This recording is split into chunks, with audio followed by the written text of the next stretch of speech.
Hey everyone, Jack from Mindful Homestead here. Real quick before we get into this video, I just wanted to kind of put forth a little bit of a disclaimer that while the video you're about to watch is not dedicated to being an instructional process of how to butcher your chickens, it is an activity that we're going to be performing in the video. I don't show anything super close up, but there is some blood, there is some guts, so if that's the sort of thing that bothers you, you might want to skip this video.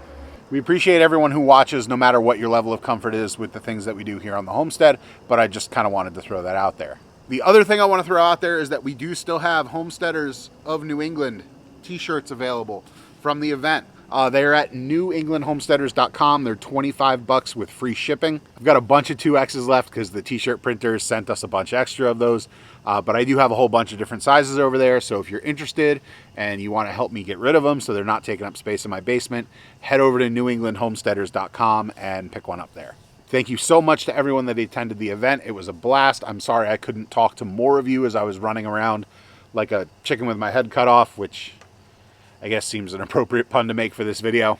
If you're marking your calendars already, September 14th and 15th of next year, we are going to be having the event again.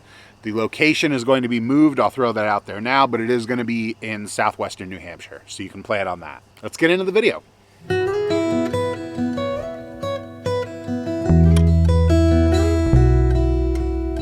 Hello everyone, and welcome back to the Mindful Homestead. It has been quite a while, folks. We've been super busy here. We had the Homesteaders of New England Fall Gathering, which if you attended, you knew just how involved that was. But if you didn't, it's a homesteading festival that we put on here in Greenfield, New Hampshire every year. It pretty much takes up all of my July, August, and September for the most part. But we are back, and it is chicken slaughtering day here on the homestead. And I say slaughtering for a reason, which we'll get into later. We have our participants here from Murray McMurray Hatchery. 15 wonderful Cornish crosses, which have been doing just awesome. No losses on this batch. I mean, granted, it's a small one. It's only 15, but 0 chickens lost in this one. Jackie is setting up all of the chicken processing equipment now. You can see it behind me over there. I'm going to hop in the tractor. I'm going to go grab the pig feeder. I'm going to go fill up. Oh, look, we have wild turkeys down there. I'm going to grab the pig feeder with the tractor, bring it up, we'll fill it, and I'll put it back in. And then we'll be ready to process some chickens. Slaughter chickens, not process.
If I'm being honest, this has been one of my favorite uses of the new tractor.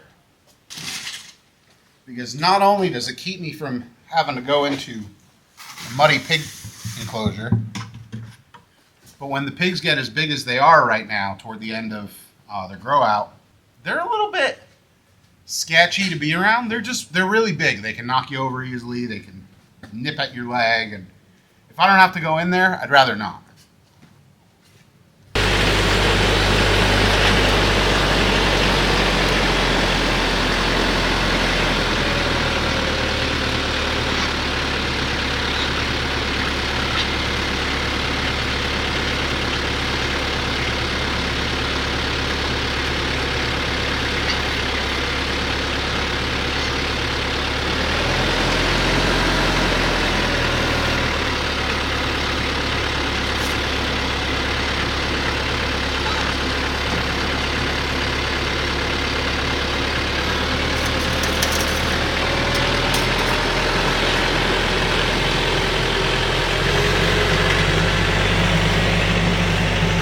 They get their pig feed.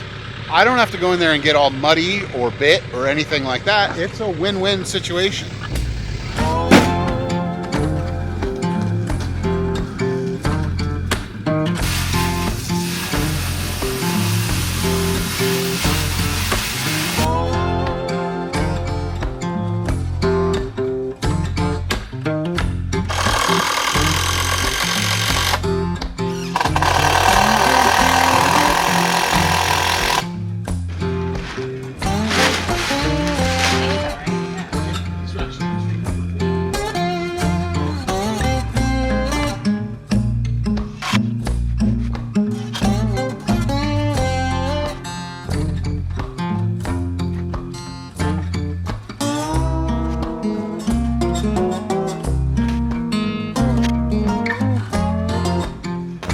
I use the term process a lot, but lately I've just been trying to stay more mindful of the fact that these little guys here are giving up their life so that my family over there can eat.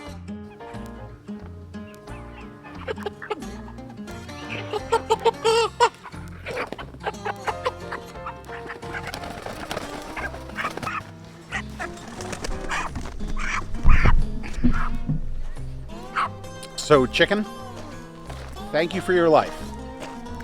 Although you just pecked me pretty good, so I'm not feeling so bad about it right now.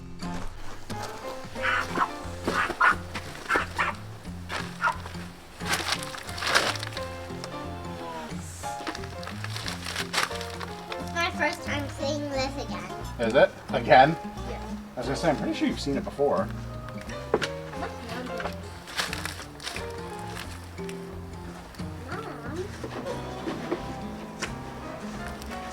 That's still moving. Mm-hmm. Yeah, it takes a little while.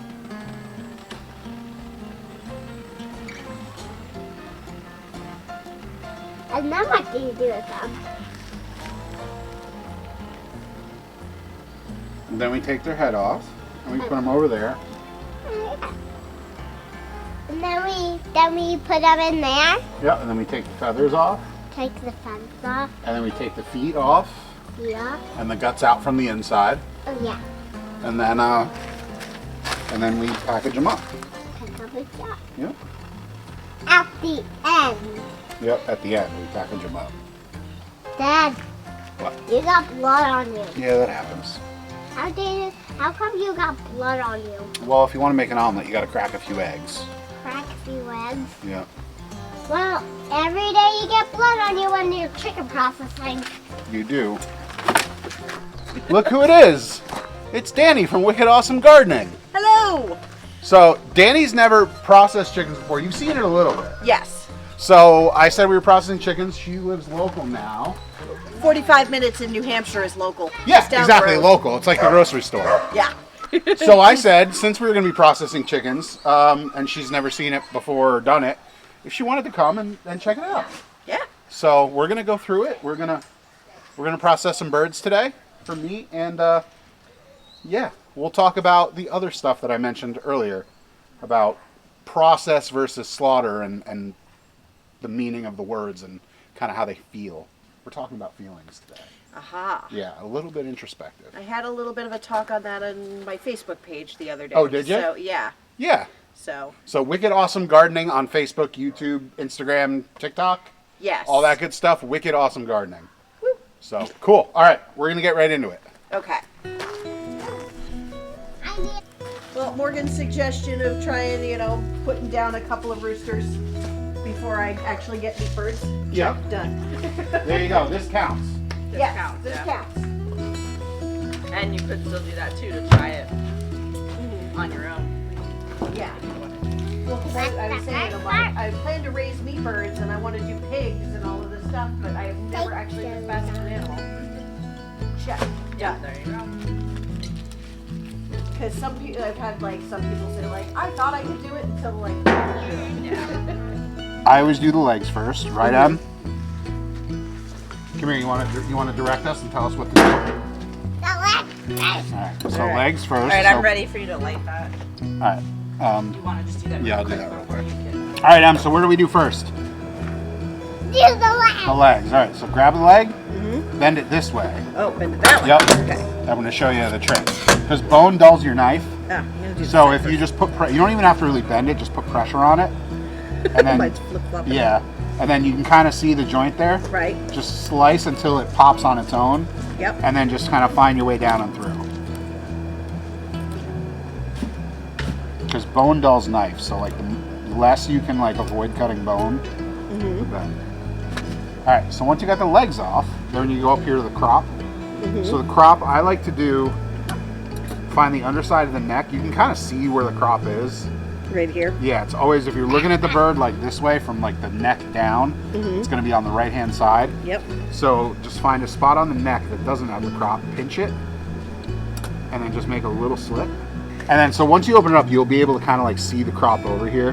Like you can definitely tell the difference between the two sides. What I like to do is I like to hold the skin back and then work my finger against the breast meat and kind of pull the crop away from the breast meat. It's not going to feel like much. Like you're really just kind of like... Kind of like how I separate the skin to make a butter pocket. Yeah, kind of like that. Like same idea. Like you're just really trying to work your finger in between where the crop is held onto the breast meat. You can kind of see like right there, like I got a good purchase on it. And then once you get in there and you kind of open it up, you can see, pull it away, and then you kind of work your way under it, Ah, there we go. Yep. That felt right. and then you can get it away from the skin. Can I really grab them from the tail? And Or as I just spray the camera. I've had some interesting conversations with vegans whose kind of first, I guess their first inclination of reaching out to me and talking to me is to make me feel shameful for raising animals for meat. And one of the things they've said regularly is, oh, you use the term process to justify in your head and to dehumanize the animal. And I thought about it, and they're not necessarily wrong. Like, we use the term process not necessarily because we do this frequently. Like, we do it often. We raise a lot of birds for meat. And, you know, I don't want to say I'm jaded, but when you're doing it frequently, you sometimes lose sight of what it is you're actually doing. Like, you just say, oh, I'm processing birds. Like, we're processing meat birds. It doesn't have the same impact on you, you know, 5 years down the line that it did when you first started doing it. You know, they're saying, like, you're using this word because it makes it easier on you. And that's not why I'm using that word, but I am slightly desensitized. You find yourself, you're a little desensitized to the act of taking a life because you've done it so many times prior. you have to cut the legs off. So in my head, and a little bit on camera too, I guess today, I wish my mom could do it. I'm using the term slaughter instead of process. We're slaughtering chickens, we're not processing the chickens. Even though, Emma, what are we doing to the chickens today? Process them. We're processing them. What else are we doing though? What do we do when we come on over here. What are we doing to the chickens when we're processing them? I'm gutting them. We're gutting them, but what are we doing first? Like, what's the first thing we do? Take the heads off. Take the heads off. And what are they alive after we take the heads off? No. No. So the chickens start out alive, and then what do? Then we kill them. We kill the chickens. We're killing chickens. You know, there's no way around it. It's no matter how you kind of, I don't know, what's the word I'm looking for? I don't want to say greenwash it. It's putting maybe a separation between you and the act, but A clean, yeah. sanitizing. Sanitizing it, that's, yeah, you're Maybe happy sizing it. Oh, I took your knife. You're happy sizing it, maybe? You're making it a little bit like more warm and fuzzy feeling when you say the word process. And I think a lot of us are guilty in many ways. I mean, when I invited you over, Danny, I didn't say, do you want to come slaughter chickens? You did say, do you want to kill chickens tomorrow? I did say, yeah, I did. I did kind of say, yeah, I guess you're right. I did say, do you want to kill chickens? But I think that's kind of the way we should be doing it. Or at least not be so averse to the word kill. I mean, you know, for my family to eat, something has to die if I'm raising it. Has Jess said that? Who said that? I think actually, yes, she did in a recent video. I think in a recent video, Jess from Roots and Refuge, hey Jess, has said for us to live, something has to die. That's part of why I like bringing new people to this process. I do the chicken processing workshops. Even if we're not doing a chicken processing workshop, which is typically people that have never killed chickens before, I like to have somebody here that has never done it. You do this often enough, you kind of lose sight of what it is you're actually doing. You get into a robotic process of like, okay, you're just moving through the motions and doing what you do every time you slaughter chickens. But when you have somebody new here that you're teaching and showing, it kind of resets you and makes you think a little bit more about what each step actually is, including the killing part. So I'm out here now recording this because I realized as I was editing what you just saw that that's where the video ended. I didn't really kind of wrap up my thoughts or anything like that. I just kind of cut the video, finished getting the birds butchered. All of those birds were actually sold already and they were all getting parted out. So I was up relatively late that night, parting everything out, getting everything in vacuum bags, and then getting them in the freezer so they were good to go. But I do think when we use the term process, especially when we're with customers who are purchasing the meat that we're raising, I think that we do kind of handle them gently, because if they're not involved in doing it themselves, then they probably most likely have some reservations about the thought of killing an animal, the act of killing. The name of our farm is the Mindful Homestead, and I think I would be remiss if I didn't take that name seriously and remind myself of the acts that I commit when I'm engaged in the practice of raising animals for food. Part of that is using the term slaughter, not possibly all the time, but at least more often than I have in the past. Because if I'm being honest, yeah, butchering, slaughtering, killing, those words are all replaced most frequently just using the term processing, because it's easy, it's all encompassing, it covers everything. But when I'm talking about the actual act of killing an animal like we did today, I think that it wouldn't necessarily be a bad thing to use the term slaughter more often, because you're reminding people hear the word slaughterhouse referring to the meat in the grocery store and they think that they're these terrible places. Slaughter definitely has negative connotations with it, but at the end of the day, slaughtering is, you're killing, you're slaughtering, you're processing, whatever the word, you're still doing the same thing. And with the word processing, yeah, people don't necessarily think that an animal has died necessarily, or they're not, at least not reminded of it. They're able to kind of shove it to the back. So chalk this up to a time where maybe the vegans were right. And, we should remind ourselves what we're doing. As always, thank you everybody for watching. If you wanted to pick up one of these t-shirts, I will remind you, NewEnglandHomesteaders.com. You can click on over to the store button and they will be there. All the sizing is accurate as far as what we have left. I'd appreciate getting these things out of my basement. As always, thank you everybody for watching, and I hope you're having a great day.